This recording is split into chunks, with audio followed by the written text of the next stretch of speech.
आपल्या कोल्हापूरची खरी ओळख असलेली कोल्हापुरी चप्पल ही सध्या आंतरराष्ट्रीय बाजारात नुसता राडा करतीये। कोल्हापूरकरांची ओळख आणि अनेक कोल्हापूरकरांच्या हाताला काम देणारी ही चप्पल चक्क लक्झरी इटालियन ब्रँड असणाऱ्या प्राडाच्या मॉडेल्सच्या पायात दिसली। सुरुवातीला जेव्हा हे व्हिडिओ आले त्यावेळी कौतुकच झालं, मात्र लक्झरी फॅशन ब्रँड असणाऱ्या प्राडानं त्या चपला आणि ती डिझाइन स्वतःचं असल्याचं मिरवलं। त्यामुळे प्राडानं चक्क आपल्या कोल्हापुरीची डिझाइनच चोरल्याचा आरोप आता प्राडावर होतोय। एवढंच नाही तर आपल्याकडे जास्तीत जास्त 1000 रुपयापर्यंत मिळणारी ही कोल्हापुरी प्राडा तब्बल 1 लाख रुपयाला विकतंय आणि त्यामुळे कोल्हापूरकरांसोबतच सगळ्याच मराठी पब्लिकनं हा विषय जरा हार्ड करून ठेवलाय। कोल्हापूरचे खासदार धनंजय महाडिक यांनी याबाबत मुख्यमंत्र्यांची भेट घेतली आहे आणि त्यांना निवेदन दिलंय।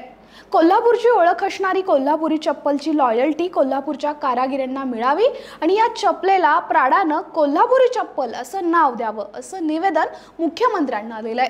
त्यामुळे आपल्या कोल्हापुरीची चोरी करणारा हा इटालियन लक्झरी ब्रँड प्राडा त्याचा इतिहास नेमका काय आहे आणि ज्या प्राडालाही आपल्या कोल्हापुरीची भुरळ पडली आहे त्या कोल्हापुरी चपलेचाही इतिहास काय आहे आणि नेमका वाद का रंगतोय यावरच बोलूयात आजच्या व्हिडिओमधून। नमस्कार, मी भाग्यश्री आणि आपण पाहताय बखर लाईव्ह।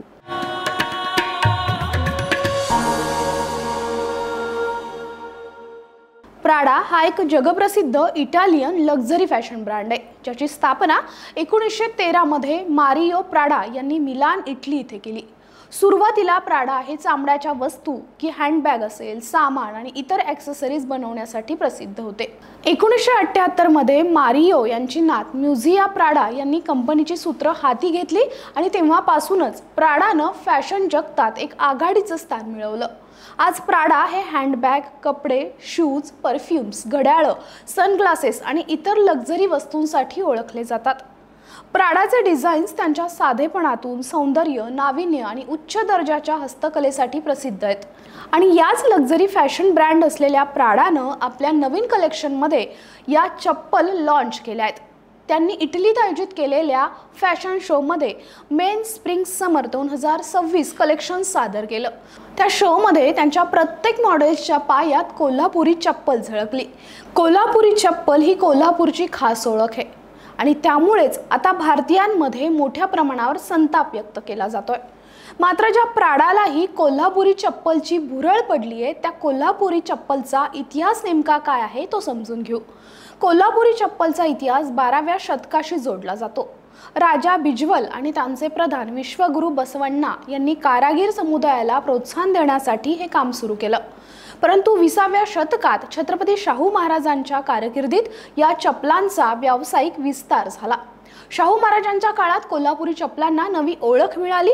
या चपला पारंपरिक हस्तकलेतून तयार करतात। प्रामुख्याने चामड्याचा वापर केलेला असतो। या चपलांवर हाताने विणकाम केलं जातं। अतिशय आरामदायी असलेल्या या चपला आरोग्यासाठीही गुणकारी असल्याचं म्हटलं जातं।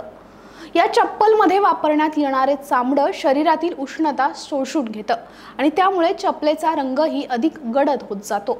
त्यांची डिझाईन्स आणि चपलाचा नैसर्गिक तपकिरी रंग ही देखील त्यांची वैशिष्ट्यपूर्ण ओळख आहे। मुख्य म्हणजे या चपला तयार करताना कोणत्याही प्रकारचे लोखंडी खिळे किंवा मशीन वापरले जात नाहीत। रासायनिक रंगाऐवजी त्यात भटकंतीतून मिळणारे नैसर्गिक रंग वापरले जातात।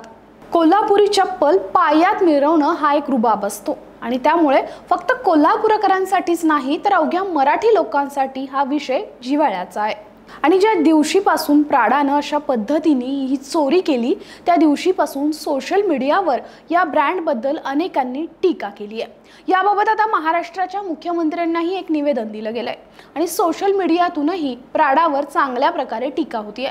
त्यामुळे येणाऱ्या काळात या सगळ्या दबाव तंत्रातून प्राडा आपली चूक मान्य करणार आहे का? त्यांनी लॉन्च केलेल्या कलेक्शनला कोल्हापुरी हे नाव देणार आहे का?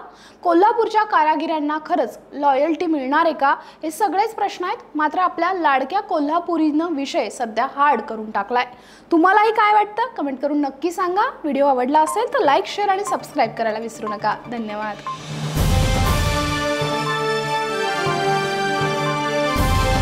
समाजकारण, प्रशासन आणि राजकारणातल्या अचूक विश्लेषणासाठी बखर लाईव्हच्या सोशल मीडिया प्लॅटफॉर्म्सना लाईक, फॉलो आणि सबस्क्राईब करा।